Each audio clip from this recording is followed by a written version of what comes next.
साच हो, किन्नर हो, गंधर्व हो, तारकासुर, जैसे कोई भी असुर हो, मेरे शंकर भगवान का दुनिया में कोई द्रोही नहीं है, शिव जी का कोई दुश्मन नहीं, शिव का कोई दुश्मन नहीं। और आपका और हमारा भी जगत में कोई दुश्मन नहीं है, ना हमारा कोई दुश्मन है ना आपका कोई दुश्मन। दुश्मन कौन? आपका भी कोई दुश्मन नहीं है, हमारा भी कोई दुश्मन नहीं है। दुश्मन किस चीज का है? तो कहा दुश्मन अगर इकट्ठे होते हैं तो आपकी प्रतिष्ठा के दुश्मन एकत्रित होते हैं। आपका कोई दुश्मन नहीं है, पर आपकी जो प्रसिद्धि है, आपकी जो सिद्धि है, आपका जो पद है, आपका जो फैक्ट्री है, आपका जो व्यापार है, आपका जो व्यवसाय है, आपकी जो उन्नति है, बस दुश्मन उसको देखकर उत्पन्न होते हैं। बाकी का आपका और हमारा दुनिया में कोई दुश्मन नहीं, ना आपका कोई दुश्मन है, कोई दुश्मन है ना आपका कोई दुश्मन है। दुनिया में कोई दुश्मन ना तुम्हारा है ना हमारा है।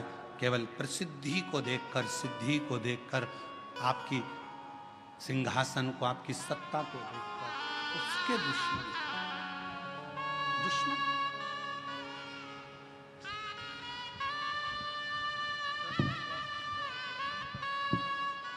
10 साल के बाद हुए। एक बार जोरदार ताली बजाएं दोनों।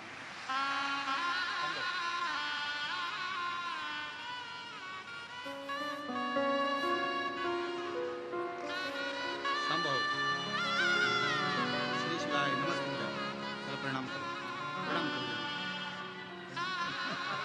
आराम से।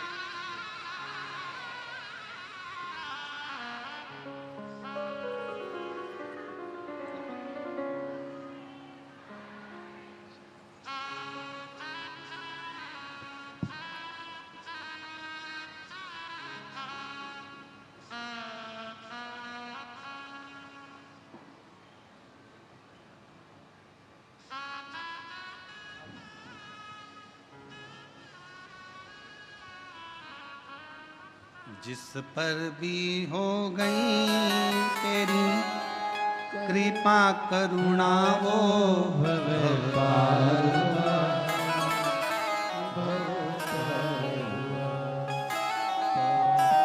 हो चाहे जितना उसका भी बाबा उधार हुआ, उधार गिद्ध अजामिल गणिका जैसे तेरे मन को भाई जरा सी हम पर कर दो, जरा सी हम पर कर दो।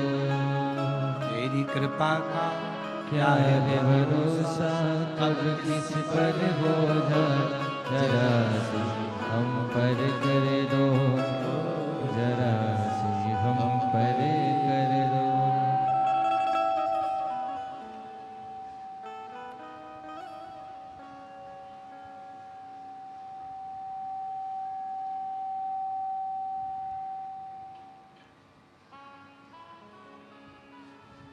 शिव कथा कर रही है, भगवान शंकर का चरित्र कह रहा है, शिव महापुराण की कथा कर रही है, शिव तत्व कह रहा है।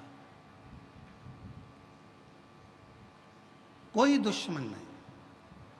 मां के गर्भ से जब जन्म लिया था, आपका और हमारा कोई दुश्मन नहीं था। आपकी और हमारी प्रसिद्धियां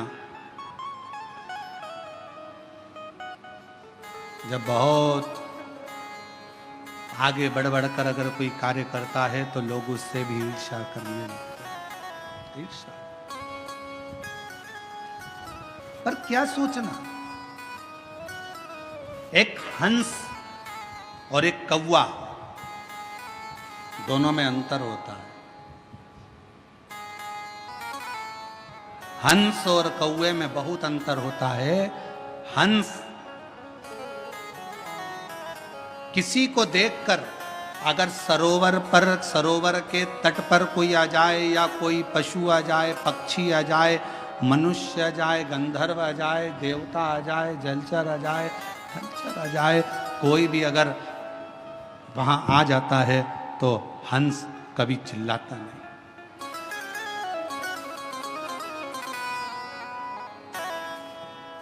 हंस कभी नहीं चिल्लाएगा, आवाज नहीं करेगा। हंस किसी की अगर गलती भी कर दी है, शंभो शंभो शंभो, अगर गलती भी कर दी है, अगर किसी ने कुछ गलती भी कर दी है तो भी हंस चिल्लाएगा नहीं, हंस बोलेगा, हंस शब्द नहीं करेगा,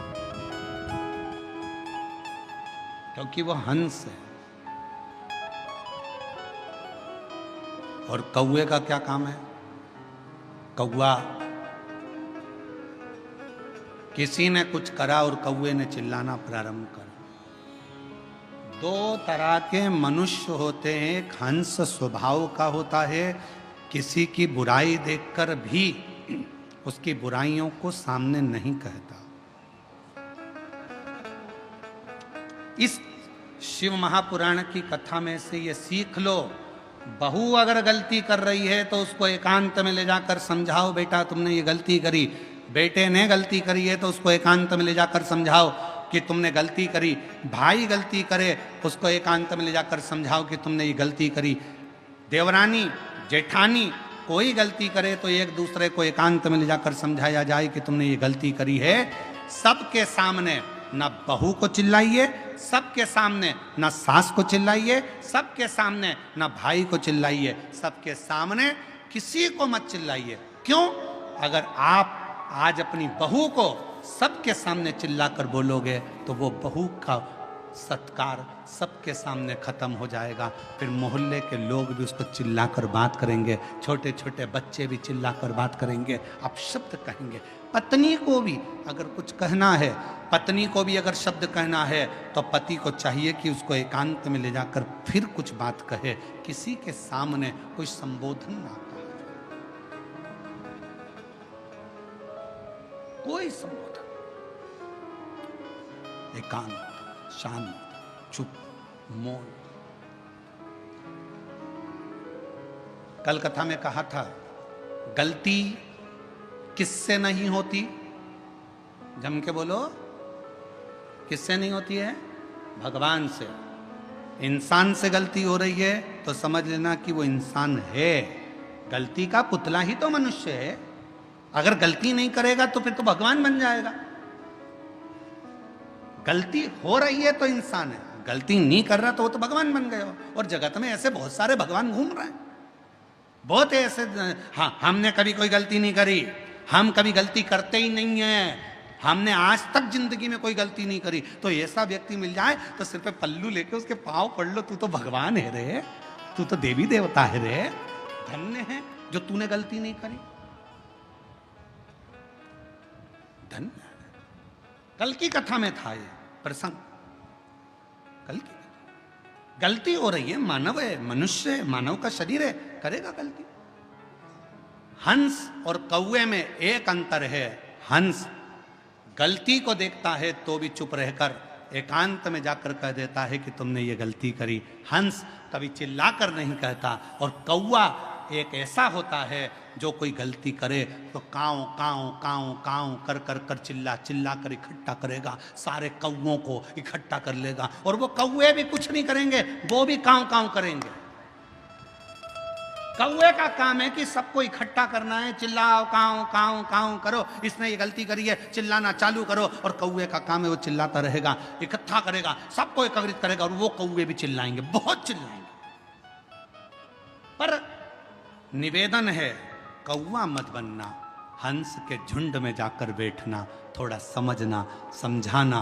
चलो, अगर किसी व्यक्ति ने गलती करी है तो अपन हंस बनो, उसके पास चलो, बात करो, एकांत में बैठो, समझाओ। कौवे जैसे चिल्लाने का प्रयास ना करो। बहू ने गलती करी है, बेटा तूने गलती कर दी, आज तुझसे ये गलत हो गया, कोई बात नहीं मम्मी, आपने मुझे अकेले में समझाया, अच्छा लगा। माँ, माँ हो ना इसलिए समझा रही हो, अच्छा लगा। भाई भाई को समझाए।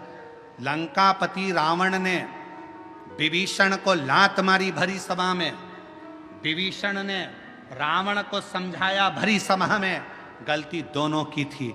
अगर समझाना था तो अपने भाई के पास एकांत में जाकर बैठता, कहता भैया गलती हो रही है, समझने की बात है, समझो तो सही। पर लात भी मारी विभीषण को तो सबके सामने, और विभीषण समझाने के लिए भी खड़ा हुआ तो सबके सामने। एकांत में अगर समझाता तो रावण थोड़ा न थोड़ा समझ जाता, ऐसा नहीं कि नहीं समझता। पर हम सबकी आदत है, हम पहले पूरे नगर में डोंडी पीट देते हैं, उसने ऐसा करा, देख ले तेरी पत्नी को, देख ले तेरी धर्म पत्नी को, उसने ऐसा कर दिया, उसने वैसा कर दिया। अरे उसके पति को कहोगे मतलब क्या होगा? तुम जाओ एकांत में बैठो, सिर पे हाथ रखो, उसको अपने सिर पर हाथ रखकर बहुत प्रेम से गले लगाकर स्नेह के साथ कहो बेटा तुझसे ही गलती हो गई है। क्यों? क्रोध में जो कहा है वही अगर प्यार से कहा होता तो शायद पूरा घर स्वर्ग बन गया होता, पूरा माहौल सुधर गया प्रेम से। पर महाराज क्या कहें, पहले के समय में लोग बोलते थे तो मोती झड़ते थे। क्या झड़ते थे? मोती। आज के जमाने में लोग बोलते तो मेंढक झड़ते।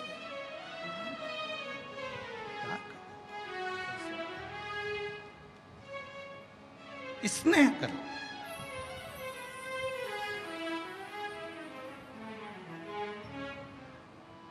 पार्वती जी ने कहा कार्तिकेय से, सुन कार्तिकेय, हे कार्तिकेय, तारकासुर को मारने के लिए जा रहे हैं, मना नहीं, पर तारकासुर के हृदय में तेरे पिता शिव बसते हैं। असुर है वो, राक्षस है वो, पर उसके दिल में शिव बसा है। शंकर उसके हृदय में बैठा।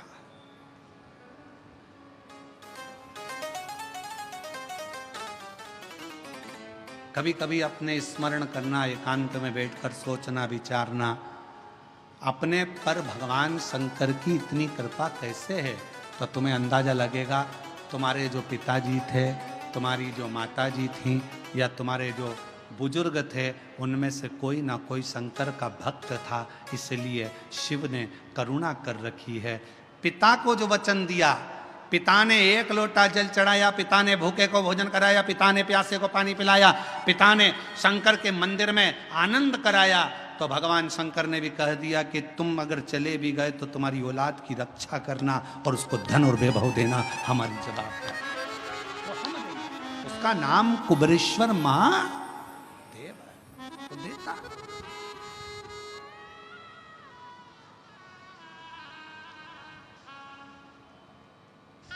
शिव कथा कही और खाली ना जाता कोई दर से तुम्हारे। आप जिस भावना से सम्मुख में आओ, शिव की साक्षी में एक लोटा जल चढ़ाओ, बेलपत्र की साक्षी रखो, बेलपत्र का स्मरण। कितना सुंदर एक प्रसंग आता है शिव महापुराण का, एक बड़ा रोचक प्रसंग है कि भगवान शिव की भक्ति करने वाली एक स्त्री, अपना पति दूसरे मार्ग पर चले गया था, केवल एक बेलपत्र का फल, उसने बेलपत्र के पत्ते की पूजन कर कर, केवल बेलपत्र के पत्ते की पूजन। क्यों? क्योंकि उसका पति नाराज होता था, क्रोध करता था। मंदिर में पूजन, देवता की पूजन, अर्धांगिनी शंकर जी के शिवलिंग की पूजन, तो पत्नी शिवलिंग की पूजन भी नहीं करती थी, केवल दासी से एक बेलपत्र का पत्ता बुलवाती थी, उस पत्ते को हाथ में रखकर शंकर का दीदार कर कर उस पत्ते की ही पूजन कर लेती थी। और शिव जी ने उस पर भी करुणा कर दी, उसके पति को सतमार्ग दे दिया।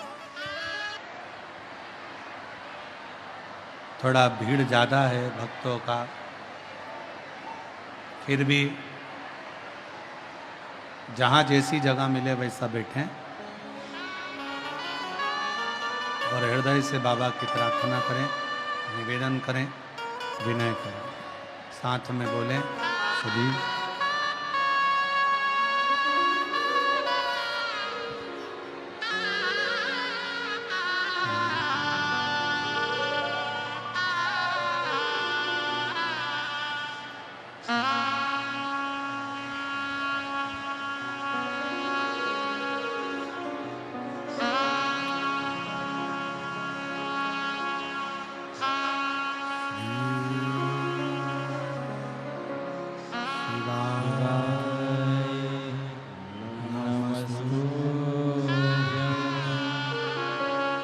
शिवाय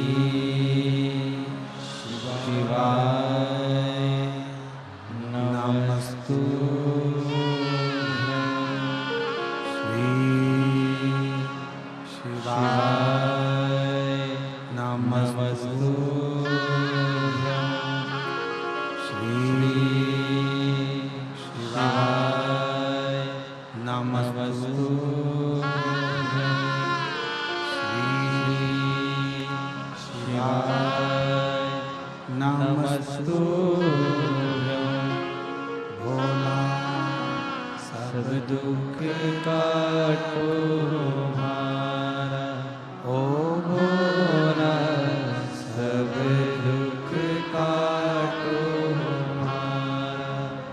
शिव शंकर जप तेरी माला, बाबा जप तेरी माला, भोला सब दुख काटो हमारा, भोला सब दुख काटो हमारा। ईश है मंगल मंगलकारी, ईश है मंगल मंगलकारी। शमशान वासी हमारा, शमशान वासी हमारा, ओ भोला सब दुख काटो हमारा, ओ भोला सब दुख काटो हमारा।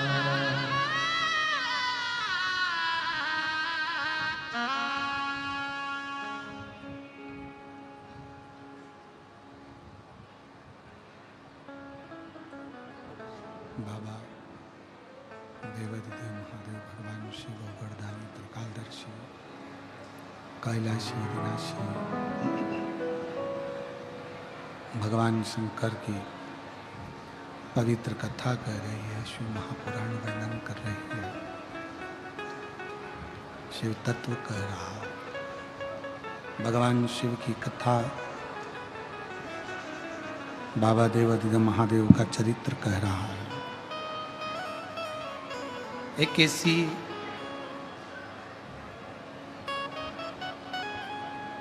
स्त्री की कथा बेलपत्र शिव महापुराण की कथा में आती है। एक अनंत नाम के राजा हुए। उन अनंत नाम के राजा की एक लड़का हुआ, पुत्र, जिसका नाम था दुर्जय।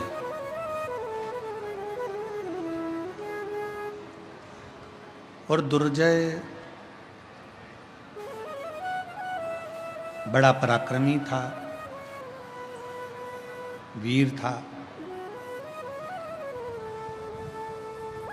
संपूर्ण अपना जो क्षेत्र था, अपना जो प्रदेश था, उस प्रदेश की रक्षा दुर्जय करा करता था। दुर्जय का विवाह एक सुंदर कन्या के साथ हो गया। दुर्जय की पत्नी बड़ी सहनशील, भामनी उसका नाम था।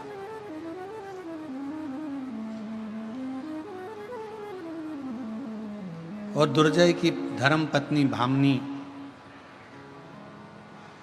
भगवान की बड़ी आराधना करते थे, उपासक थे।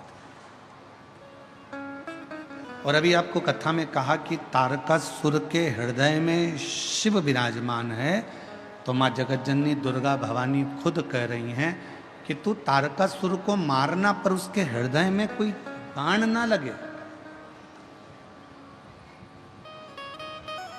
क्योंकि दिल में शिव बसा है। और आपको फिर कहेंगे, सबका दिल दुखाओगे वो अपनी जगह पर है, पर कोई शंकर के भक्त को यदि परेशान करोगे, शिव के भक्त के लिए अपशब्द कहोगे, गाली दोगे, ताना दोगे, आड़ा टेढ़ा बोलोगे तो उसका जवाब शिव भक्त तो नहीं देगा, पर उसका जवाब देवाधिदेव महादेव जरूर देगा।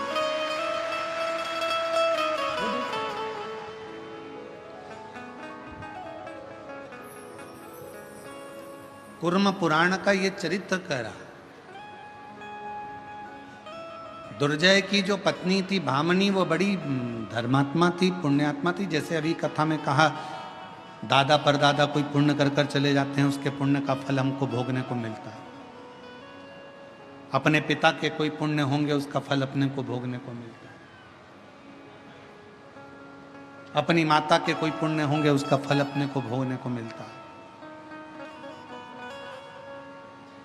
कोई पूर्व का, फिर वही माता गई, कोई पिछले जन्म के अच्छे कर्म मुझे बाबा तेरा साथ मिला, कोई पिछले जन्म के अच्छे कर्म मुझे बाबा तेरा साथ मिला। जहाँ सारी दुनिया झुकती है, जहाँ सारी दुनिया झुकती है, मुझे वो आली दरबार मिला, दरबार मिला। कोई पिछले जन्म के अच्छे कर्म मुझे बाबा तेरा साथ मिला। कोई पूर्व समय की कोई अच्छी कृपा होगी, दादा परदादा पिता माता की कोई पुण्याई होगी, जो ये सुख मिला। और कितने किस्मत वाले हो बेजापुर वालों कि जिस आषाढ़ी के महीने में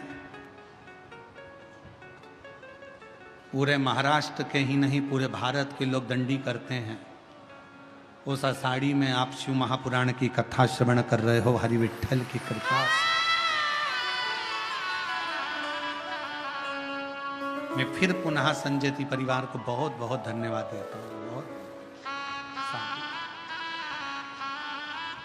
कोई पूर्व का पुण्य हमारा और आपका प्रकट, ये लाखों की भीड़, लाखों की संख्या में आप लोग आए हैं। पंडाल तो क्या, पंडाल के ग्राउंड में भी कहीं जगह नहीं है, लोग गाड़ियों पर चढ़ चढ़ के बैठे हुए हैं। ये पुण्याई है, ये पुण्य।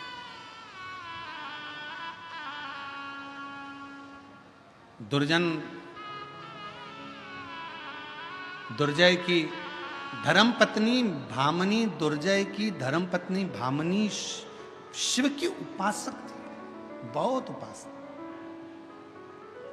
पर दुर्जय अपने राज्य को संभालता संभालता संभालता संभालता समय बीतता चले गया।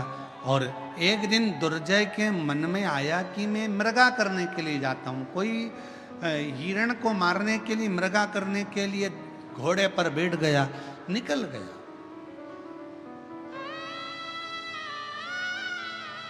निकल चला। कालिंदी नदी के तट पर पहुंचे, मां यमुना जी के तट पर पहुंचे तो वहां पर क्या देखा उसने कि एक सुंदर एक स्त्री मां यमुना जी के तट पर बैठी बैठी जल से क्रीड़ा कर रही है, जल क्रीड़ा कर रही है, जल उछाल रही है।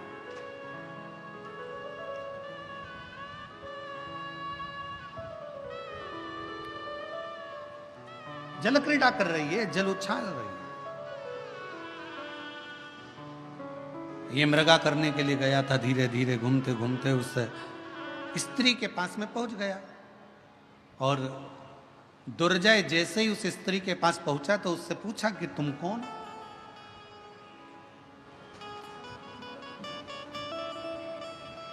क्या तुम्हारा नाम है, कहां से आई हो, कौन हो तुम?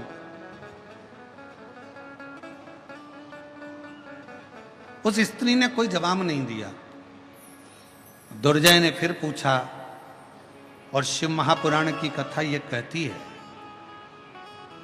कि पर पुरुष अगर कुछ पूछ रहा है तो उसका उत्तर बड़ा सोच कर दो, अन्यथा मौन रहकर अपने गंतव्य की ओर चल। पहले का नियम कितना प्रबल था, पहले की स्त्रियां अपने पति का नाम तक नहीं लेती थी। अब आज के जमाने में तो आवाज दे के बुला लेती हैं। ए कमलेश, अब कमलेश डिप्रेशन में, चिंता। पहले की स्त्रियां कितनी नगर निगम वाले आए, नगर पालिका वाले, नगर निगम वाले आए और डायरी लेकर, फाइल लेकर आए, सबके घर जाए थे। एक घर में पहुंचे, वहां जाकर उन्होंने दरवाजा बजाया, बेल बजाई, पत्नी निकल के बाहर आई। जैसे ही पर पुरुष को देखा, उसने सिर पे पल्लू ले लिया, पल्लू लिया तो उसने पूछा तुम कौन हो? तो कहा हम नगर निगम से आए। अच्छा, सर्वे करने के लिए? अच्छा, क्या सर्वे करना है? कितने लोग रहते हैं इस घर में? 4। अच्छा, क्या नाम है? मेरा नाम संगीता, बेटे का नाम रामू, लड़की का नाम बिमला। अच्छा, पति का नाम? पति का नाम क्या ले रहे हो? पति का नाम? इतने में उसने कहा नहीं, हम हमारे यहाँ पति का नाम नहीं लेते। तो हम डबल से सर्वे करने थोड़ी ना आएंगे, हमारे पास इतना टाइम नहीं है, मेरे रजिस्टर में चढ़ाना। पति का नाम बोलो। अरे पति का नाम बोलो। फिर उसने पल्लू, अरे नाम तो बताना पड़ता। तुम्हारा पड़ोसी है क्या? ताला लगा है उसके घर में, उधर वाला वो भी ताला लगा। तुम्हारे पति का नाम कौन बताए? मैं तुमको कुछ बताऊंगी, तुम उससे समझ जाओगे। हाँ समझ जाएंगे, बोल तेरे पति का नाम क्या है? तो उसने सिर पे पल्लू लेकर बोला 3 गंजी और 3 गंजी कितनी हो गई? जम के तो बोलो, कितनी गंजी हो गई? 6 गंजी। बस, मेरे पति का नाम ये। अच्छा, छगंजी? हाँ, मेरे पति। तो समझ में आ, छगंजी। अब कितना पूर्व का समय, आज का समय में कितना अंतर है। और आज के समय में तो पत्नी पति का नाम लेना एक गौरव महसूस करती है। एक कमलेश,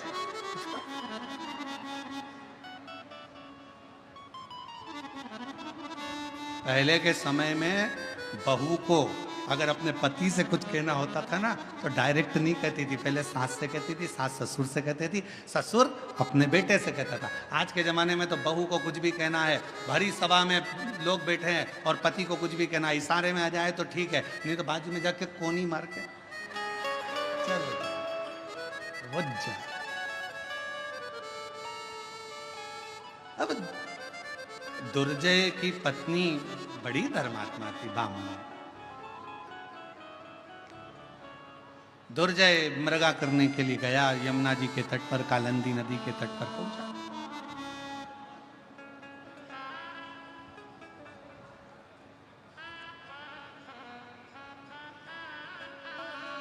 कालिंदी नदी के तट पर जैसे ही पहुंचा, एक सुंदर सी स्त्री, नाम पूछा जा रहा है, तुम्हारा नाम क्या है? वो बताती नहीं है। कहां से तुम आई हो? वो भी नहीं बोल, वो भी नहीं। तुम कहां से आई हो, कौन हो? कोई जवाब नहीं। फिर कहा, आखिरी में फिर पूछा कि तुम्हारा नाम क्या है? तो कहा मेरा नाम उर्वशी, अप्सरा। मैं उर्वशी हूं, अप्सरा हूं, देवलोक में रहती हूं, अप्सरा लोक में रहती हूं, यहां आई हूं। ठीक है, बड़ी सुंदर हो आप। सुंदरता का बखान करते करते दोनों में स्नेह बढ़ गया।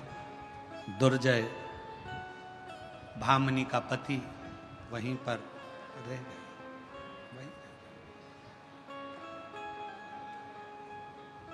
6 महीने निकल गए। दुर्जय की पत्नी भामनी इंतजार करती रही कि मेरा पति आएगा, पर 8 महीने निकल गए, पति नहीं। तब 1 वर्ष निकल गया, पति नहीं आया। और उसी उर्वशी अप्सरा के साथ में निवास कर रहा है। उसी उर्वशी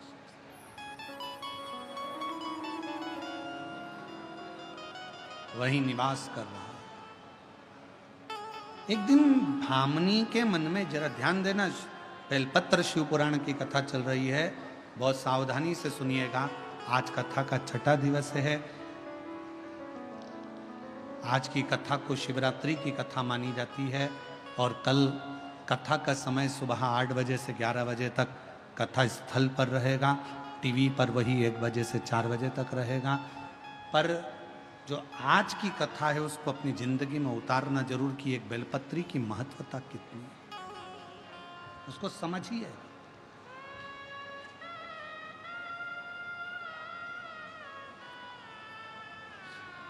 भामनी ने विचार करा कि मेरा पति नहीं है, राज्य को चला रही है भामनी, प्रजा को संभाल रही है भामनी, अपने राज्य को देख रही है भामनी, पूरी प्रजा को संभालने का काम कर रही है भामनी।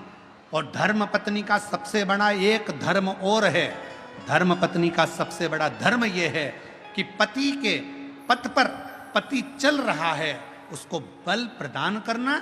और मान लो पति अगर कहीं उलझ गया है, कोई चिंता में, कोई व्याधि में, कोई टेंशन में अगर पति पड़ गया है, तो धर्म पत्नी का सबसे बड़ा लक्षण है उसको व्हील पावर मजबूत करना। क्यों चिंता करते हो, सब अच्छा होगा, भगवान ने दिया था और देगा, अच्छा समय आएगा, टेंशन मत लो, चिंता करने की जरूरत नहीं है।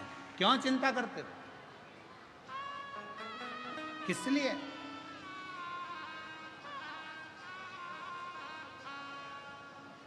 पति अगर कहीं उलझ रहा है, पति अगर कोई चिंता में पड़ रहा है, पति अगर कोई टेंशन में पड़ रहा है, तो धर्म पत्नी एक ऐसी होना चाहिए कि वो अपनी धर्म पत्नी अपने पति से कह दे तुम्हें चिंता करने की जरूरत नहीं है, सब हो जाएगा,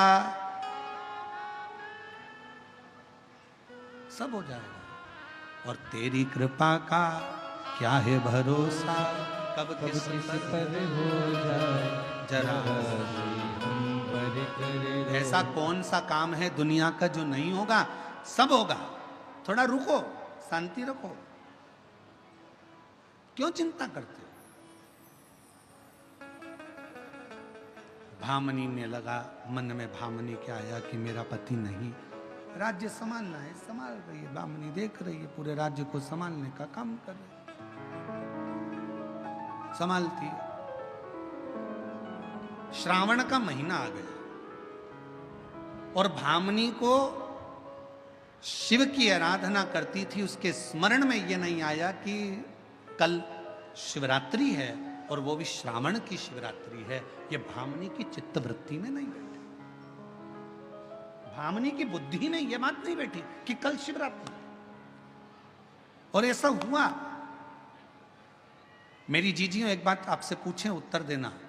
पहले के समय में जब आप शिव पुराण की कथा जब से आपने सुनना चालू करी, जब नहीं, शिव पुराण की कथा जब आप सुनते नहीं थे, पुराने समय की बात निकालो, 10 साल 8 साल 15 साल पहले की, श्रावण के महीने में शिवरात्रि आती है, ये आपको मालूम था क्या? जम के बोलो, नहीं। दुनिया के लोग केवल एक शिवरात्रि को जानते थे, वो महाशिवरात्रि थी। उस शिवरात्रि पर अनुष्ठान करना, पूजन करना, आराधना करना, स्नान कराना, अभिषेक करना, ये जानते थे। पर शिव महापुराण की कथा को सुनते सुनते सुनते सुनते लोगों को ये मालूम पड़ गया 12 महीने शिवरात्रि आती है। दुनिया के लोगों को मालूम पड़ गया 26 प्रदोष होती है। दुनिया के लोगों को मालूम पड़ गया कि सावन के महीने में जो शिवरात्रि आती है वो शिवरात्रि एक ऐसी शिवरात्रि होती है जिस शिवरात्रि पर अगर हम शंकर जी को राजी कर लें तो दुनिया का ऐसा कोई काम नहीं है जो हो नहीं सकता।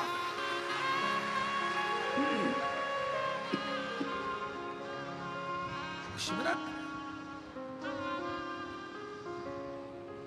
इसलिए हमने भी एक नियम शिव महापुराण की कथा को सुनकर शुरू से एक नियम बनाया कि शिवरात्रि सावन की पड़े और उस दिन शिव जी का ऑनलाइन अभिषेक करते हो। आप लोग सब लोग हाथ उठाओ, कौन कौन करता है? सब करते हो? रखो रखो रखो सब। सावन की शिवरात्रि के दिन इसलिए ऑनलाइन अभिषेक रखा, किसी किसी गांव में ब्राह्मण नहीं मिल पाते, किसी किसी गांव में अगर ब्राह्मण मिल भी जाते हैं तो एक घर में पूजन करा पाते, 2 घर में करा पाते, बाकी के घर में कौन कराएगा। किसी किसी शहर में माताएं किसी को घर में बुलाना पसंद नहीं करती तो कोई वहां नहीं पहुंच पाता, तो इसलिए इस अभिषेक को ऑनलाइन रखा जाता है जिससे सब अपने अपने घर में रहकर अपने अपने परिवार के समेत और आपसे निवेदन करें, उसको करा करें। सावन के महीने की शिवरात्रि की हम घोषणा करेंगे उसकी बीच में कथा में, जब भी आगे आपको सूचना मिलेगी कि उस अभिषेक को जब करा जाए तो अपने अपने घर के पतियों को, बच्चों को भी ये बोला करो कि एक दिन, पूरे वर्ष में एक दिन सावन की शिवरात्रि का निकालो, शाम के समय का, साथ में बैठो, अभिषेक करो, पूजन करो, झोली पसार कर बाबा से विनय करो, खाली नहीं छोड़ेगा मेरा बाबा, 3 महीने में झोली जरूर।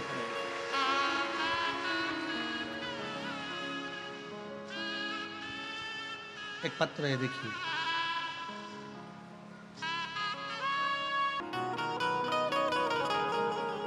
सबके घर में शिवलिंग है, जम के तो बोलो, है छोटा छोटा शिवलिंग, होना चाहिए। घर के अंदर अगर छोटा सा शिवलिंग है तो तुम्हारे यहां आने वाली सारी विपदा, घर में कैसा भी वास्तु दोष हो, कैसा भी पितृ दोष हो, कैसा भी कालसर्प दोष हो, और दुनिया का व्यक्ति कितना भी टोना करे, टोटका करे, दुनिया का व्यक्ति कितना भी तुम्हारे लिए चौकी बिठाए, चाहे कितना भी गलत करे, अगर घर में शिवलिंग विराजमान है, किसी की सामर्थ्यता नहीं है कि उस पर कुछ हो सके।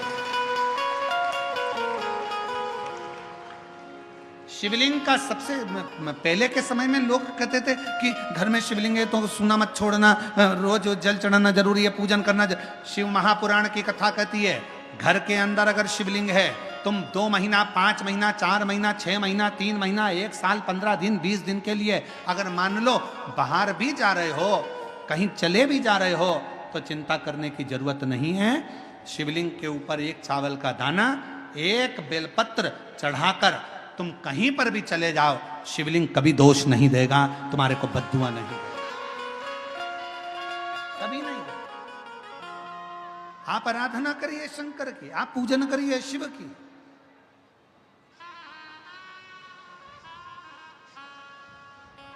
और मेरे भोले तेरा सहारा है, मेरे भोले तेरा सहारा है, मेरी नैया का तू किनारा है, मेरी नैया का तू किनारा है, मेरे बाबा तुझे पुकारा है, मेरे बाबा तुझे पुकारा है, मेरी नैया का तू किनारा है, मेरी नैया का तू किनारा है। शिव पुराण कर रही है, शंकर जी की कथा कर रही है।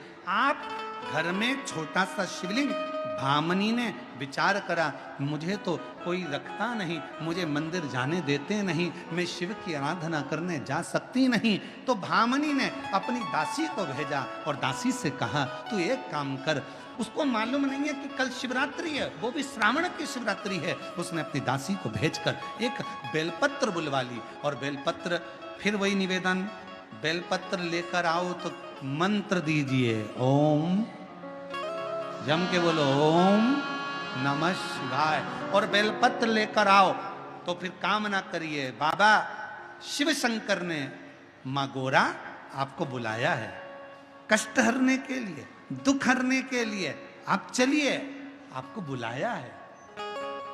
अब वो जो लेकर जा रहा है उसका भी दुख हरती है, जो चढ़ा रहा है उसका भी दुख हरती है। बेलपत्र सर्व दुख हरने वाला, सर्व दुख। चलिए आप। भामनी ने बेलपत्र लिया हाथ में, सखी ने बेलपत्र ला कर दिया, और भामनी ने बेलपत्र जब हाथ में लिया, उस बेलपत्र को हाथ में लेकर भामनी उसी जल को उस बेलपत्र पर समर्पित कर रही है। बेलपत्र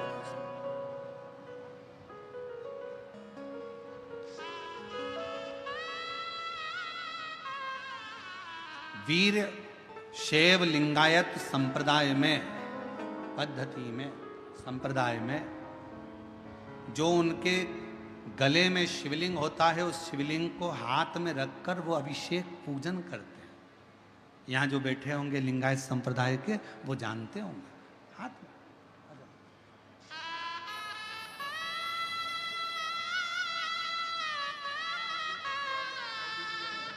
बहुत बहुत बधाई आप लोगों को। बेटे को धन्यवाद दो जिसका सुंदर सरकारी नौकरी लगा है, बाबा की कृपा से। दीदी का नौकरी लगा है, बहुत बहुत साधुवाद है उनको। एक बहन को देना है।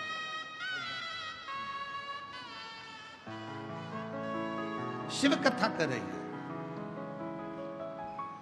वीर शैव लिंगायत संप्रदाय में शिवलिंग को हाथ में रखकर उसका अभिषेक, उसकी आराधना, उसकी पूजन, उसकी अर्चना करी जाती है।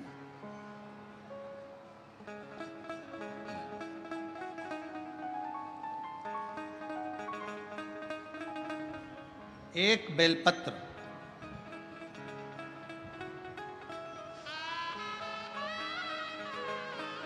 सावन की शिवरात्रि,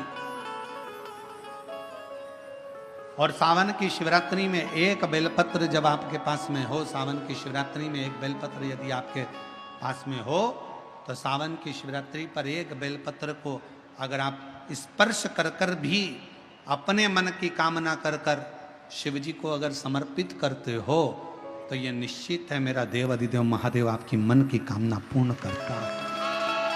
बोल बम का नारा है, जम के बोलो बोल बम का नारा है। हर हर महादेव।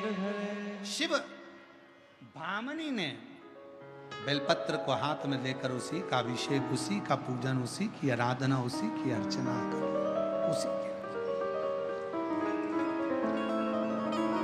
और अर्चना आराधना कर कर भामनी ने वो बेलपत्र अपनी सखी से कहा, इसको ले जाओ, शिव को समर्पित करो। मेरे घर के लोग मुझे मंदिर शिवालय ना जाने दें, पहुंचने ना।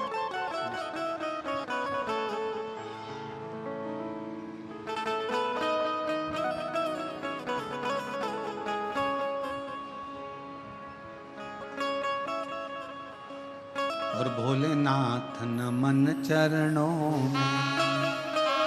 इस लाइन को आप भी बोलें और हम भी बोलें।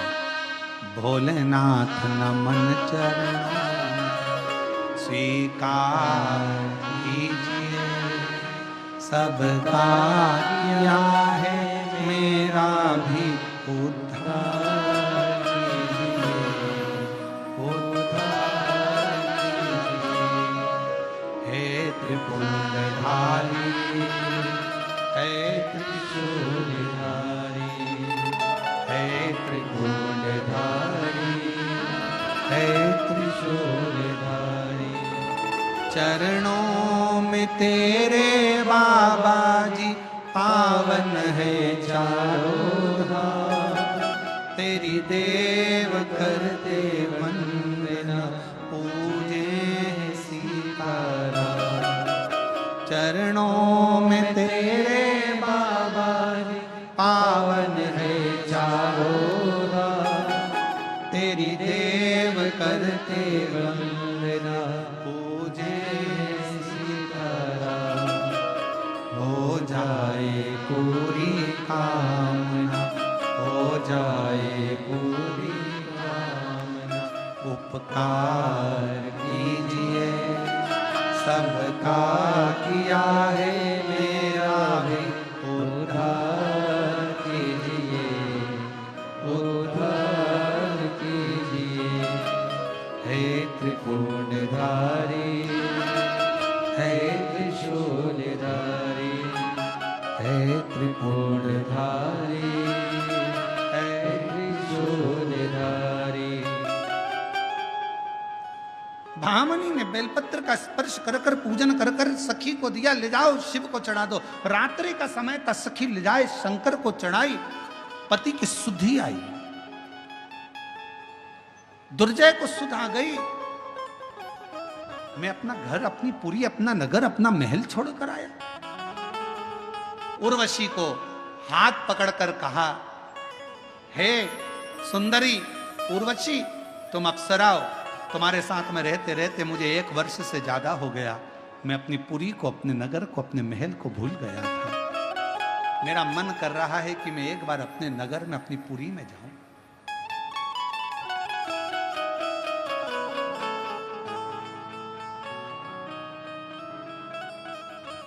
कूर्म पुराण का यह चरित्र कहता है,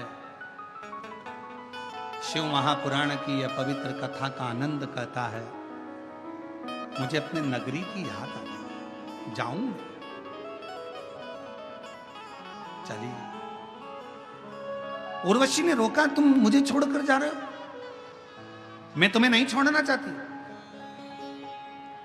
तभी दुर्जय ने कहा कि मैं वापिस आऊंगा।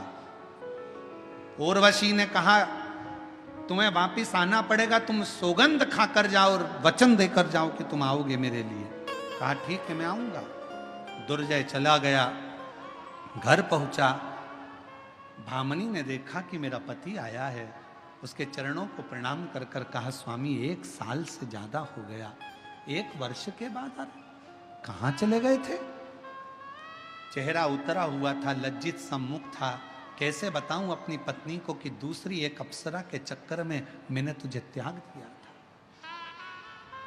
कैसे बोलूं मैं, कैसे बताऊं? एक अप्सरा के चक्कर में मैंने तुझे त्याग दिया था। शब्द नहीं निकल रहा था, लज्जित सा था पति। भामनी समझ गई। भामनी ने कहा, स्वामी तुम चिंता मत करो, मेरे शिवजी ने मुझे बता दिया था, शंकर की आराधना करने वाले को पूर्व भान हो जाता है। घर में जो मां शंकर की पूजन करती है, सोमवार का व्रत रखती है, आराधना करती है, जो शिवजी के मंदिर में 1 लोटा जल चढ़ाते हैं, उनको आने वाले समय में थोड़ा थोड़ा लगने लगता है। वो अपने बच्चे से कह देती है, ऐसा मत करना, ऐसा हो सकता है, बहू ऐसा मत करना, मुझे ऐसा लग रहा है कि कुछ होने वाला है, ऐसा लग रहा है। उसको भान होने लगता है। शंकर की आराधना भगवान शिव खुद प्रेरणा देते हैं। भामनी कहती है, मेरा मन से मैंने देख लिया था, आप एक स्त्री के साथ में थे, कौन थी मुझे कोई मतलब नहीं, मेरा पति आ गया, बस इससे बढ़कर मुझे क्या चाहिए? एक काम करो, प्रायश्चित करना है आपको तो आप मांडव ऋषि के आश्रम में पहुंच जाओ। इस राज्य को मैं संभालूंगी, तुम मांडव ऋषि के पास जाओ। पति मांडव ऋषि के पास गया। मांडव ऋषि जी ने उसको ज्ञान उपदेश देते हुए शिव मंत्र दे दिया। मंत्र देकर तप करने के लिए बैठा ही था, इतने में एक गंधर्व सुंदर गले में माला पहनकर जा रहा था। उस गंधर्व की माला को दुर्जय ने देख लिया। देखते से मन में सोचा, इतनी सुंदर माला, इस माला को अगर मैं उर्वशी को दूंगा तो कितना अच्छा लगेगा। इतनी सुंदर माला मैं उर्वशी को दूं? और दुर्जय ने उस गंधर्व के साथ युद्ध करा, माला ले ली। मांडव ऋषि के शब्द को भी छोड़ा, पत्नी को भी छोड़ा। उस उर्वशी को ढूंढने के लिए फिर वो कालिंदी नदी के तट पर चला। कालिंदी नदी के तट पर उर्वशी मिलती नहीं। ढूंढते ढूंढते पूरी पृथ्वी को छान मारा। अप्सरा लोक में गया। उस लोक में उर्वशी बैठी थी। उर्वशी ने जैसे ही दुर्जय को देखा, दुर्जय तुम आ गए? दुर्जय ने कहा, मैं तेरे लिए माला लेकर आया हूं। उर्वशी के गले में माला पहना दी।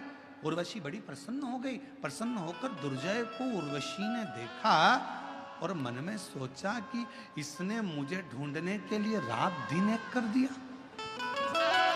एक माला मेरे लिए लेकर आया श्रृंगार करने के लिए। उर्वशी ने मन में सोचा, अगर यही माला ये शिवजी को पहना देता और जितना मुझे ढूंढा, अगर देव अधिदेव महादेव को ढूंढ लेता तो शायद इसकी जिंदगी संवर जाए। इसकी जिंदगी। उर्वशी ने अपना रूप बदला। अप्सरा थी, भयंकर सा रूप बनाया। दुर्जय के हृदय से उर्वशी निकल गई और दुर्जय मांडव ऋषि के कहने पर विश्वनाथ की पवित्र धरा काशी में पहुंच गए। काशी में जाकर दुर्जय ने कुछ नहीं करा, केवल एक कार्य करा। जिस मंदिर में जाता था वहां की पड़ी हुई एक बेलपत्र को लेकर हृदय से लगाकर सिर पर चढ़ा लेता था। आखिरी में विश्वनाथ को, दुर्जय को दर्शन देने के लिए सामने प्रकट होना, सामने प्रकट होना। हम रोज कहते हैं शिव जी के मंदिर में जल चढ़ाने जाओ, चढ़ा हुआ जल थोड़ा सा लेकर आओ, उस जल को अपने ऊपर छींटो, आचमन करो, घर के सदस्यों के ऊपर छींटो। दया करी मैं दर्शन आपको। एक थोड़ा सा भजन, थोड़ा सा स्मरण, थोड़ा सा मंत्र जाप भी मनो शरीर के लिए बहुत है।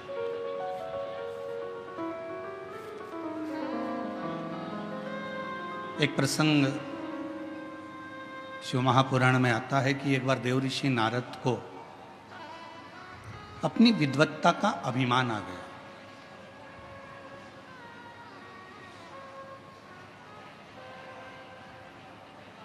और जब देव ऋषि नारद को अपनी विद्वत्ता का अहंकार आया, देव ऋषि नारद ने भगवान नारायण से जाकर कहा कि जितना मैं भगवान का भजन करता हूं, इतना संसार में रहने वाला कोई व्यक्ति आपका भजन नहीं करता।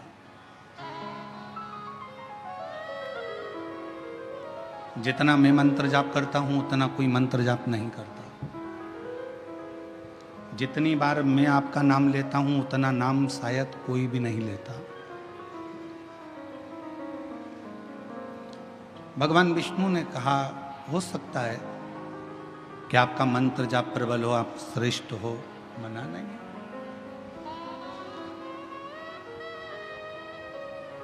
मैं श्रेष्ठ हूं, ये आपकी विद्वत्ता है, पर केवल पूरी दुनिया में मैं ही श्रेष्ठ हूं, ये आपका अहंकार। मैं श्रेष्ठ हूं, ये आपकी विद्वत्ता है। आप श्रेष्ठ हैं, आप अच्छा कार्य कर रहे हैं, बढ़कर काम कर रहे हैं, मेहनत कर रहे हैं, अपने कार्य को आपने 4 चांद लगाया है, आपने मेहनत करी है, परिश्रम करा है, विश्वास करा है, तो आप श्रेष्ठ हैं। मैं श्रेष्ठ हूं, ये शब्द आपकी विद्वत्ता है, पर केवल मैं ही श्रेष्ठ हूं पूरी दुनिया में, ये आपका अहंकार है।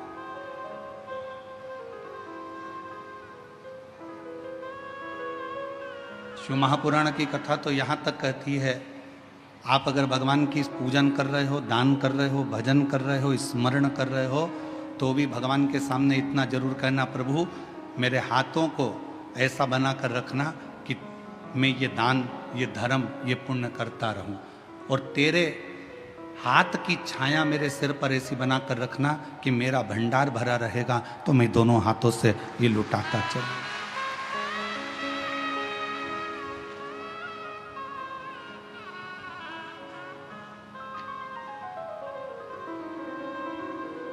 और यदि मुझ में अगर तुमने ये दे दिया, मुझ में अगर ये कह दिया कि नहीं ये मेरा है और मैं लुटा रहा हूँ, या मैं कर रहा हूँ, या मैं देने वाला हूँ, या मैं लेने वाला हूँ, तो ये ठीक नहीं, ये श्रेष्ठ नहीं, ये अहंकार की निशानी। देव ऋषि नारद ने कहा कि मेरे बराबर कोई भजन नहीं कर सकता, मेरे बराबर कोई तप नहीं कर सकता, मेरे बराबर कोई साधना नहीं कर सकता। ठीक है, भगवान विष्णु ने एक खीर का कटोरा बुलवाया, नारद जी के हाथ में दिया, नारद ये खीर का कटोरा शिव जी को देकर आओ।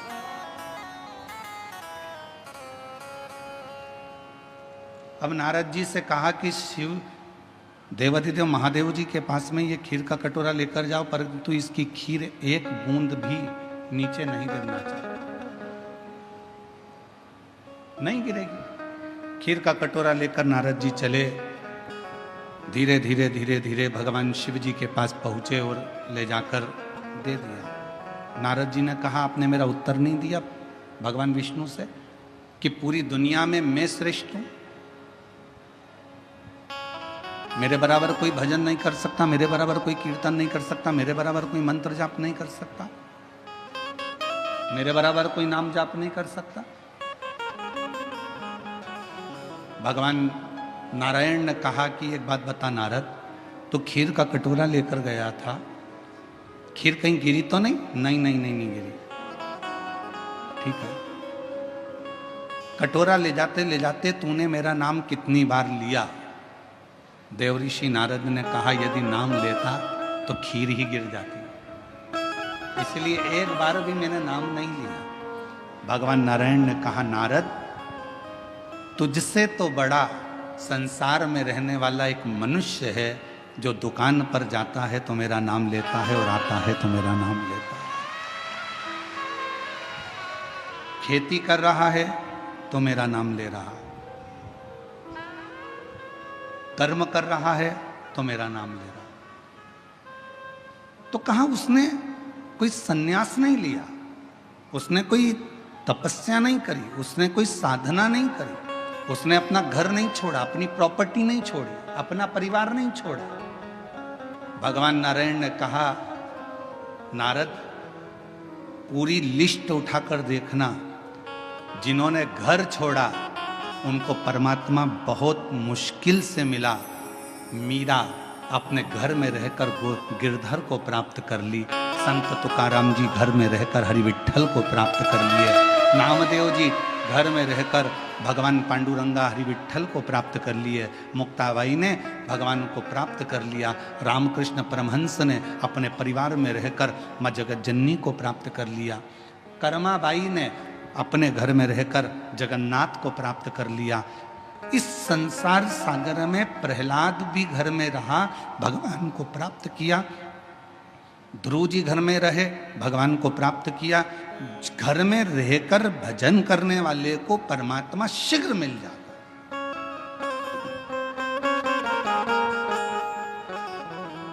अब तुम्हें भटकना नहीं। और फिर निवेदन करूं मेरी बेजापुर की जीजियों से और मेरे जीजाओं से, मेरी बेटियों से, बेटाओं से, मेरी माताओं से, मेरे पिता तुल्य भाऊ से निवेदन करता हूं, कोई तुमसे कह दे कि तुम अपना घर छोड़ दो, बिल्कुल मना कर देना, मैं नहीं छोड़ सकती। कोई को तुमसे कह दे तीर्थ में जाकर बैठ जाओ, हाथ जोड़कर कहना मेरे बस की बात नहीं है, मैं तो घर में रहकर भगवान को एक लोटा जल चढ़ा लूंगी और मेरा बाबा मेरे पर कृपा कर देगा, बस इससे ज्यादा कुछ नहीं। घर में अगर बुजुर्ग माता पिता हैं, आप उनकी सेवा करो, मेरा शिव कृपा करेगा। महाराष्ट्र की भूमि पर भगवान पांडुरंगा हरि विठ्ठल का स्वरूप ये बताता है कि पौंडलिक ने अपने माँ बाप की सेवा करी और भगवान हरि विठ्ठल ने आकर दर्शन दिए। आप अपने माता पिता की सेवा करो, परमात्मा आपके सामने होंगे। भूखे को भोजन, प्यासे को पानी, जय बाबा बर्फानी। आप सेवा करिए, कोई भूखा है भोजन कराओ, प्यासा है पानी पिलाओ, किसी को औषधि की जरूरत है आप उसका चिकित्सा कराओ, किसी को एजुकेशन की जरूरत है आप उसको एजुकेशन कराओ, उसका फल मिले।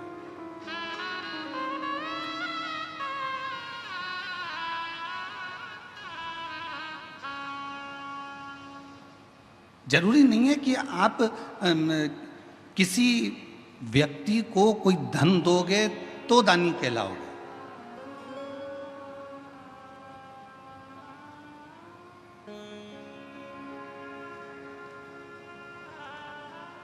किसी व्यक्ति को कोई धन प्रदान करोगे तो दानी कहलाओगे, वो जरूरी नहीं है। दानी की एक निशानी और होती है, अपने मोहल्ले में, अपनी कॉलोनी में, अपने परिवार में, अपने कुटुंब में अगर कोई को शिक्षा की जरूरत है और उसके पास में एजुकेशन का पैसा नहीं है, अपने धन में से कुछ रुपए निकाल कर उसके कॉलेज की फीस, उसके स्कूल की फीस, उसका ड्रेस, उसकी किताबें, अगर 2-5 साल आपने उस बच्चे का, उस बेटी का हाथ पकड़ लिया और उसकी अच्छी एजुकेशन करा दी, अगर वो बच्चा इंजीनियर बन गया, डॉक्टर बन गया, कलेक्टर बन गया, आईजी, डीआईजी बन गया, कमिश्नर बन गया, तो वो किसी को भूल जाए वो बात दूसरी है, पर जिसने उसको एजुकेशन में साथ दिया उसको जिंदगी भर नहीं भूलता, वो नहीं भूल पाता।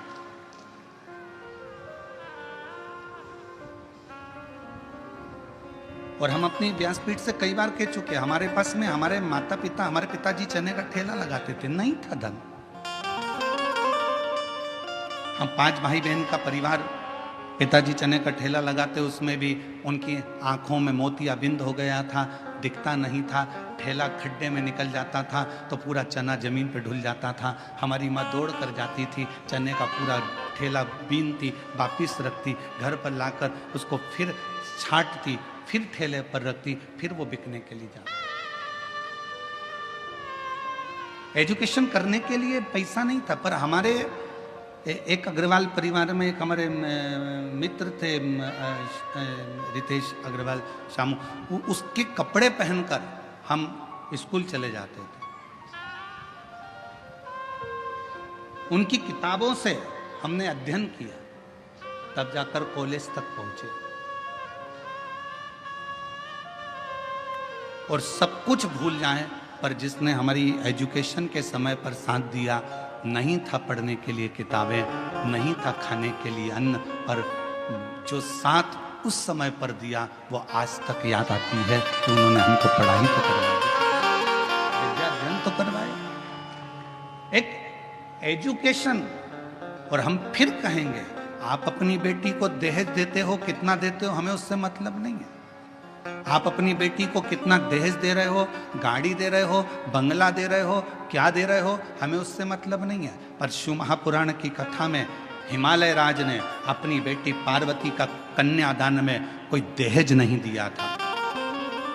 शिव जी के विवाह के समय पर कन्यादान में क्या हिमालय राज्य के पास में गाड़ी नहीं थी, बंगला नहीं था, घोड़े नहीं थे, हाथी नहीं थे, अंबर नहीं थे, पीतांबर नहीं थे, सोना चांदी नहीं था, हीरे रतन नहीं थे, सब कुछ था।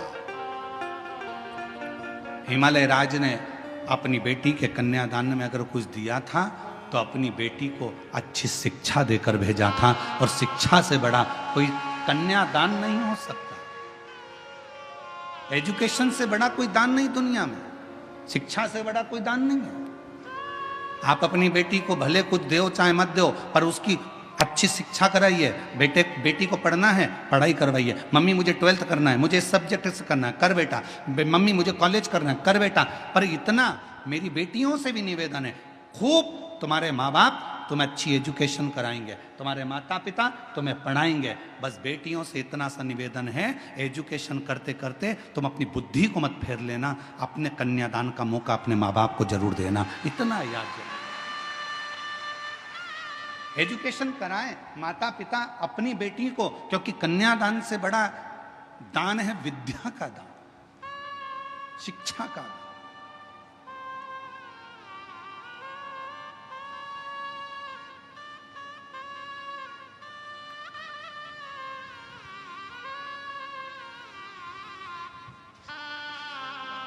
कभी हमारे सीहोर में बिठले सेवा समिति के पास जाकर देखना, आप लोग जो दान करते हो उनके पास का जाके एक रजिस्टर देखना, जिस रजिस्टर में केवल मध्य प्रदेश के नहीं पूरे भारत के कई बच्चे ऐसे हैं जिनकी कॉलेज की फीस, जिनकी स्कूल की फीस, जिनकी किताबें, जिनके ड्रेस बिठले सेवा समिति हर साल दिलवाती और हर साल फीस जमा करके उनको पढ़ाती है, शिक्षा अध्ययन कराती है।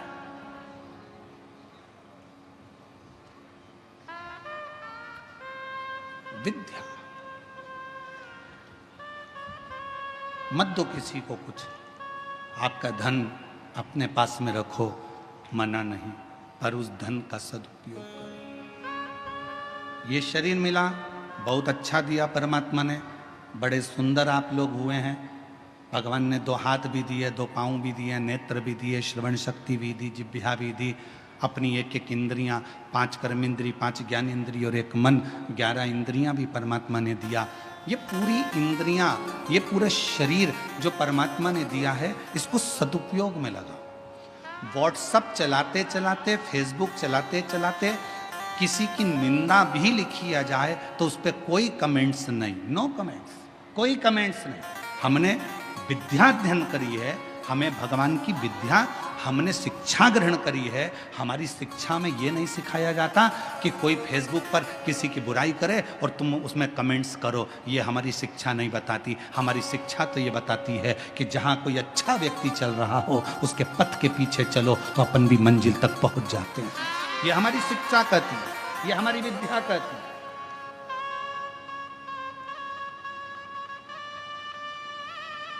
ईर्ष्या कहां नहीं होती। कई लोग कहते हैं महाराज जी कलयुग बड़ा बेकार है। हमने कहा कलयुग से अच्छा तो कुछ भी नहीं है। कई लोग कहते हैं कलयुग बड़ा बेकार है। हमने पूछा कलयुग में क्या हो गया? इतने गंदे लोग दिन भर एक दूसरे को गालियां बकते, अपशब्द कहते, ताना देते, दिन भर जलते, ईर्ष्या रखते। हमने कहा ठीक है, अब तो ये तो तुमने कह दिया कलयुग में हुआ, अब सतयुग का निकालो।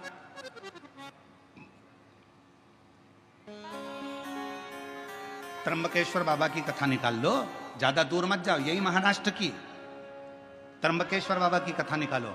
गौतम ऋषि अपने आश्रम में रहते थे, कुछ ऋषि आ गए, उन ऋषियों को रख लिया, उन ब्राह्मण संतों को रख लिया और वो संत वहां रहने लगे। रहते रहते गौतम ऋषि के जब पूरे नगर में देखा कि इसका तो इतना वर्चस्व है, लोग इसे इतना मानते हैं, लोग इसे इतना पूछते हैं, तो अंदर से ईर्ष्या जाग गई उनको और उन्होंने अपनी विद्या से एक गाय को उत्पन्न कर लिया। इतनी किंगकॉन्ग गाय, उसकी हड्डियां दिख रही थी एकदम दुबली पतली, और गाय से कहा कि तू हम निकल कर जाएं, उसके बाद में गौतम ऋषि के आश्रम में तू मर जाना, तेरे प्राण छूट जाए गौतम ऋषि के आश्रम में।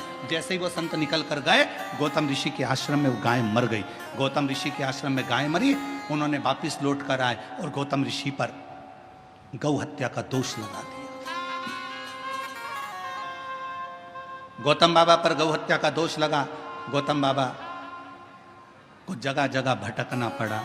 आखिरी में गौतम ऋषि की धर्म पत्नी ने कहा तुम घबराओ मती, ब्रह्मा विष्णु और महेश की आराधना करी, तब वो त्र्यंबकेश्वर के रूप में मेरे देव अधिदेव महादेव आकर बैठे और वहां गौतम ऋषि को गौ हत्या के दोष से मुक्त किया। अब ये कथा कोई, लोग कहते हैं कलयुग बेकार था, सतयुग उठाकर देख लो। लोग कहते हैं कि कलयुग बेकार था, हम कहते हैं त्रेता उठाकर देख लो। मेरे राम जी महाराज की धर्म पत्नी ने अग्नि परीक्षा माता जानकी जी ने दे दी, उसके बाद भी उनको नहीं छोड़ा गया। अब शब्द कहने वाले कहते रहे, अब वो जाने दो। द्वापर उठाकर देख लो, भगवान कृष्ण के जीवन की लीला। भगवान कृष्ण को किसी ने भगोड़ा कह दिया, किसी ने कुछ कह दिया, किसी ने माखन चोर कह दिया, उनको शब्द के शब्द सुनना पड़े। जरा विचार करिए कि ये कलयुग है, पर इतना याद रखना कि दुनिया के लोग कहते हैं कलयुग बेकार था।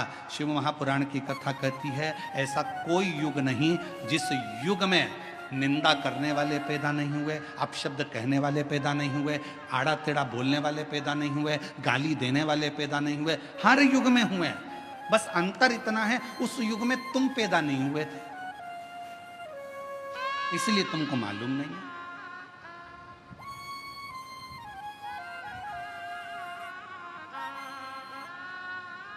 और बची कुची हो तो एक कथा और स्मरण कर लो। भगवान शंकर की नृत्य करती हुई नटराज की मूर्ति किस किस ने देखी है? फोटो या मूर्ति कभी मोबाइल पे या कहीं देखा है? हाथ तो उठाओ जरा, सबने देखा है, रख लो। शिव जी की नटराज की मूर्ति अगर आपने देखी होगी तो भगवान नटराज नृत्य कर रहे हैं और नृत्य करते समय उनके पांव के नीचे एक पुरुष दबा हुआ है। देखा है? जम के तो बोलो, सबने देखा है? आवाज नहीं आई, जम के बोलो जरा। देखा है ना? एक पुरुष जमीन पर लेटा है और भगवान शंकर उस पर नृत्य कर रहे हैं। और लोग क्या कहेंगे कि भगवान देव अधिदेव महादेव, भगवान शंकर, भगवान शिव, ओगड़दानी शंभु एक पुरुष के ऊपर नृत्य कर रहा। कौन था ये?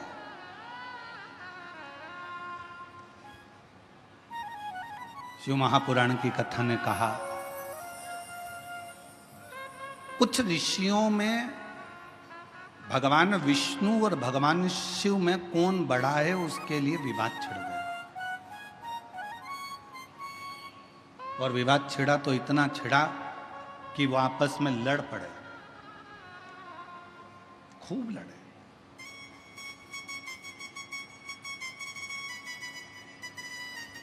इतनी लड़ाई हो गई ऋषियों में, आखिरी में निर्णय ये निकला कि भगवान विष्णु ही श्रेष्ठ हैं।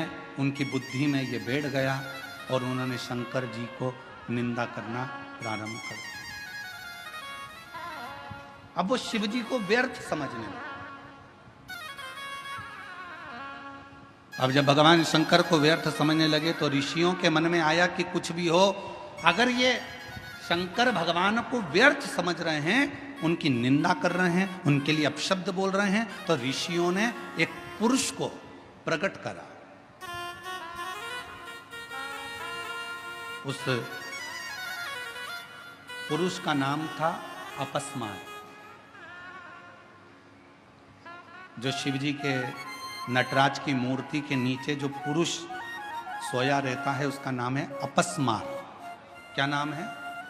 जम के बोलो, अपस्मार। फिर से बोलो, अपस्मार।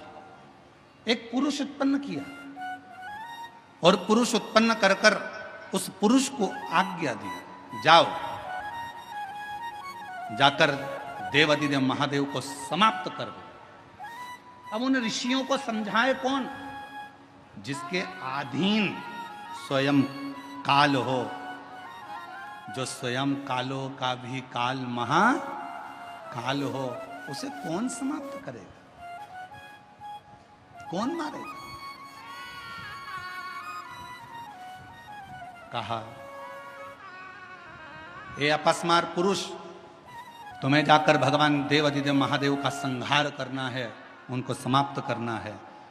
अपस्मार पुरुष ऋषियों की वाणी को सुनकर, क्योंकि ऋषियों ने उसको प्रकट करा था, उनकी वाणी सुनकर चल दिया देवादिदेव महादेव को मारने के लिए। जो धाम पर पहुंचा तो शंकर और पार्वती मैया बैठे हुए थे। अपस्मार मुनि उस पुरुष ने, अपस्मार पुरुष ने जैसे ही शिव और पार्वती जी का दर्शन किया, दर्शन करते से ही उसकी आंख में से आंसू बहने लगे, नेत्रों से नीर बहे।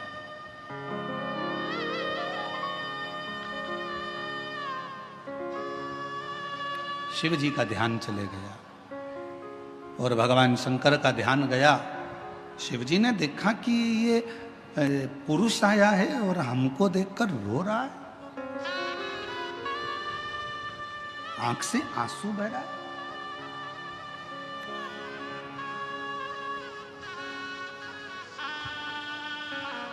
शिव जी ने ध्यान लगाकर देखा कि ये है कौन। शंकर भगवान ने जो ध्यान लगाया तो पार्वती से कहा, पार्वती, भगवान विष्णु और मुझ में भेद करा ऋषियों ने, और भगवान नारायण को श्रेष्ठ मानकर मेरे लिए अपशब्द कहकर मुझे मारने के लिए इस अपस्मार पुरुष को भेजा गया। इस पुरुष को मेरे पास भेजा गया, मार। पार्वती जी कहती हैं, पर ये रो क्यों रहा? शिव जी ने कहा, पार्वती, तेरा और मेरा दर्शन किया तो इसके मन में श्रद्धा उत्पन्न हो, रो रहा कि मुझे मारने के लिए भेजा है। अब मैं मारूं तो कैसे? मुझे मैं मारूं तो कैसे मारूं? विचार किया। फिर शिवजी ने ध्यान लगाया कि शरण में आया है, मुझे देखकर अंदर श्रद्धा उत्पन्न हुई है, भले इसको मेरे को मारने के लिए भेजा, पर मेरा फर्ज है इसका कल्याण करना। शिवजी ने नृत्य करना प्रारंभ कर दिया और शंकर भगवान ने जो नाचना प्रारंभ करा, वो अपस्मार पुरुष ने देखा कि मैं क्या करूं। अगर जब हम भगवान का दर्शन कर लेते हैं, स्मरण कर लेते हैं, तो हमारी चित्त वृत्ति में बैठ जाता है कि मैं भगवान के चरण पकड़ लूं। नृत्य करते समय जैसे ही भगवान ने अपना एक पांव ऊपर करा, उसी समय पर अपस्मार पुरुष ने शिवजी का चरण पकड़ना चाहा। शिवजी का चरण छुआ, जमीन पर सो गया। भगवान शंकर उसी पर नृत्य करते रहे और उसके अंत में प्राण छूट गए। क्यों? क्योंकि शिव पुराण की कथा कहती है उस अपस्मार पुरुष ने भगवान के चरणों को पाना था और शिव के चरणों में ही प्राण त्यागना थे। ये विचार कर, ये विचार।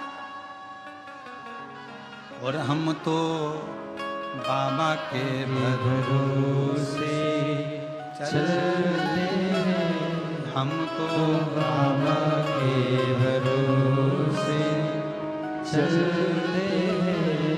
ये दुनिया वाले जलते हैं, ये दुनिया वाले जलते हैं, हम तो बाबा के भरोसे चलते हैं। डमरू वाले वाले के भरोसे चलते हैं, ओ घड़दानी के के भरोसे चलते हैं। काशी वाले वाले के भरोसे चलते हैं। उस अपस्मार पुरुष जमीन पर सो गया और भगवान शिव के चरण के प्रहार से आखिरी में उसके प्राण छूटे।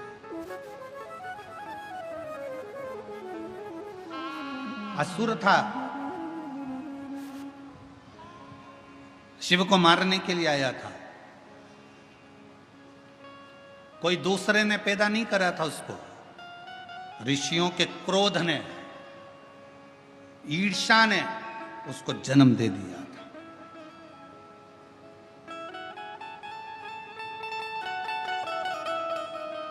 और ये क्रोध, ये ईर्ष्या, ये तर्क वितर्क, ये सब हमारी शिव पुराण की कथा कहती है, इससे थोड़ा दूर हटते चले जाओ। दूर कितना संत तुकाराम